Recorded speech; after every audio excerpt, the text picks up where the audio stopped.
See what was going on and saw the bullet hole in the side of the house. Right now on Denver 7 News at 8 o'clock on Local 3, innocent families put in harm's way by youth violence, the efforts to make our streets safer. As Texas families plan funerals, Congress is now talking about gun reform. What's different this time around? Also, how Boulder County is helping neighborhoods guard against wildfires after the Marshall Fire showed us any community is at risk. As we start off our hour of news here with a live look from our Mile High camera, because it is cooler to start our Tuesday.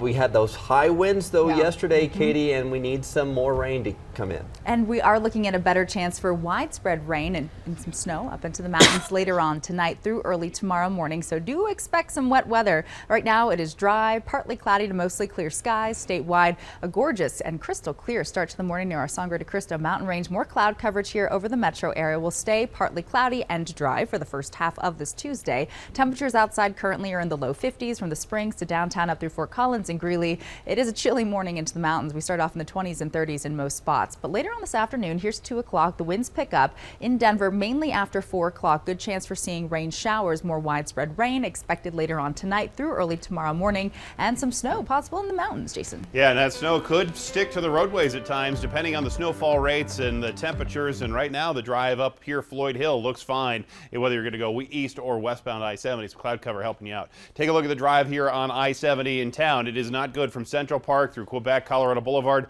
There are little pockets where it's opening up. From the camera there at the tunnel, we have lanes open. We had a crash right in the tunnel in the center lane, and you can see these little gaps that are building here. So some more spaces in between the cars, better than it was just a little while ago, but still about the drive time at around half an hour. You could choose to use 270, but you're going to spend half of that time there on 270, another half getting into downtown on I-25. So it's still going to be busy for you, unfortunately, either way. The drive to or from the Denver Tech Center looks just fine. 225 also okay.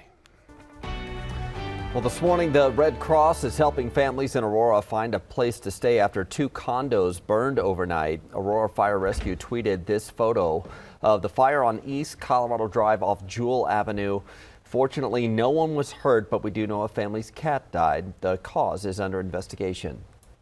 Well, take a look at this right here. A bullet hole in the side of a home in Denver's Central Park neighborhood. People who live here weren't involved in the incident at all, just the wrong place at the wrong time. It's part of the aftermath from a fight that happened outside a neighborhood rec center. Denver 7's Christian Lopez is live with new details about the incident that led up to this. And Christian, it involved a teenage girl. Yeah, it did, Nicole, and thankfully no one inside that house was hurt. Here's what we know about that shooting so far. It started Sunday afternoon in the parking lot of the Central Park Rec Center off of MLK. Police say a teenage girl was involved in a fight with someone else. At the scene there, you can see several evidence markers on the ground. Neighbors then say she took off and another car followed her to 25th and Zinnia, where neighbors say they heard gunshots as cars drove by, at least one of those bullets hitting a home. Sounded kind of like as if lightning struck the house and something electrical exploded, or like a firework hit the house. We were freaked. I was especially freaked because I spent like 6 hours on the porch the day before, so I was like just happy to be inside, I guess. Neighbors say the violence came to an end near 26th and Akron, where the girl crashed her car and ran across a field in search of help. A photo that was shared with us shows the car's back window completely blown out. The victim, a teenage girl, was injured, but she is expected to be okay. So far, no word on any suspects or any arrests, but police are asking anyone with information to call Crime Stoppers. Live in Denver this morning, I'm Christian Lopez, Denver 7. Thank you, Christian. Well, a memorial continues to grow in Uvalde, Texas, to honor the victims of last week's school shooting. The Justice Department has now said it will review local law enforcement's response to the attack. As we've learned, officials waited outside for more than an hour before confronting the gunman inside the school. New video shows the frantic moments outside the school. Somebody jump out the window. Oh, the kids. They're getting the kids out. You can see police breaking a window and pulling kids out of one classroom. Texas officials say Uvalde Schools police chief wrongly believed the shooting was over and that the suspect was just barricaded inside the school. He ordered a tactical team not to enter the classroom where kids were calling 911 for help. Federal agents finally used a custodian's key to get inside and kill the gunman. And this was supposed to be the first full week of summer break in Uvalde.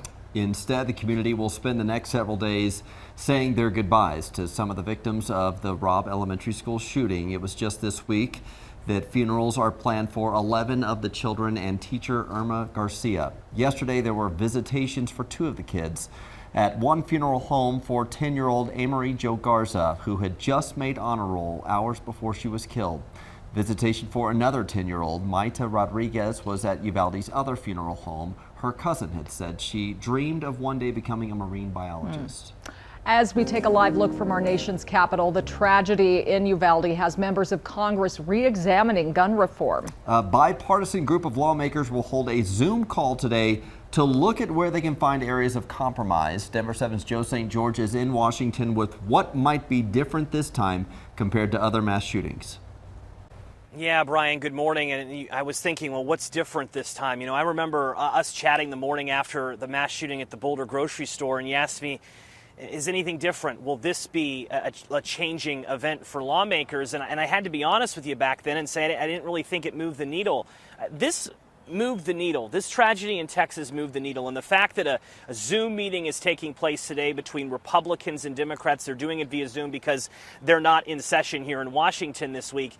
Because that meeting is happening, it shows that there is at least an effort being made to try to get something passed, to try to establish a basic framework today in this Zoom meeting to keep the negotiations going. What are some of the big possibilities being discussed by Republicans and Democrats today? One, a nationwide red flag law. That would have a limited impact in Colorado, really, because Colorado already has a red flag law. They're going to discuss new federal gun storage laws, new federal expanded background checks as well. That will all be part of today's Zoom conversation. And we're covering really this every single day, Brian, because this is a situation that time is of the essence. We know through previous mass shootings in Colorado that the longer time passes after the event, the less of a chance real laws can pass. So that's why all the major gun reform groups in Colorado and elsewhere are saying this is a crucial week for really moving the football forward, if you will, and seeing if anything can pass. Don't expect anything in terms of banning ARs or banning AR-15s. That's not really going to happen in this Congress, but there is some chatter at least happening regarding those issues that we talked about. Big week indeed, guys. Back to you. People seem willing to come to the negotiating table. At least that's fortunate. Thank you, Joe.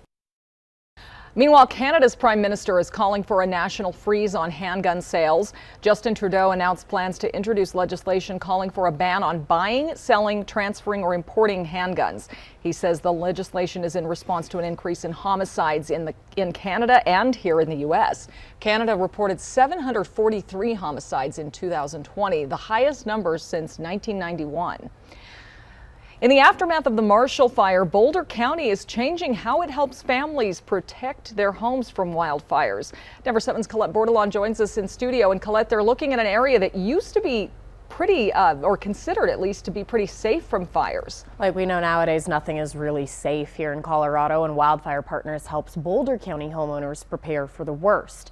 It's been around for 30 years and serves about 3,000 people who live in the western part of Boulder County. Those are homes in the foothills, which have historically known the risk of living in those more forested areas. Now the program is expanding to the eastern part of the county. That's because those with it say we're entering a new era of wildfires caused by climate change. Wildfire Partners helps create defensible spaces around homes, prepare people for evacuations, and examine insurance options. They go to homes and look for any vulnerabilities they may have. They do an assessment with 50 questions, and at the end of the visit, the homeowner will get a customized checklist showing how they can reduce the fire danger in and around their house. But it's on the homeowner to handle the actions on that checklist. Recently, the county passed ignition-resistant construction requirements for new homes and additions, but this is a way to work with homes already here. While we need to build new homes correctly and with ignition-resistant materials, existing homeowners need to take action too. So this program really targets the majority of the population, those who already have a home that they're living in. The pilot program for the eastern part of the county is free, and the assessments will be scheduled between July and October. You can apply for the new program on their website. That's wildfirepartners.org. That's if you fall into the correct zone for the eastern plains and grasslands in Boulder County. So this map, it's from their website, and that fire zone number 2, that's the zone that these assessments would apply to in this expansion. The deadline for those applications is June 30th. Live in the studio, Colette Bordelon, Denver 7. Thank you, Colette. Coming up, Denver 7 viewers are giving some of Colorado's newest residents the freedom to get around. And the Avs are gearing up for the next round of the playoffs. A preview of tonight's Game 1 against the Edmonton Oilers.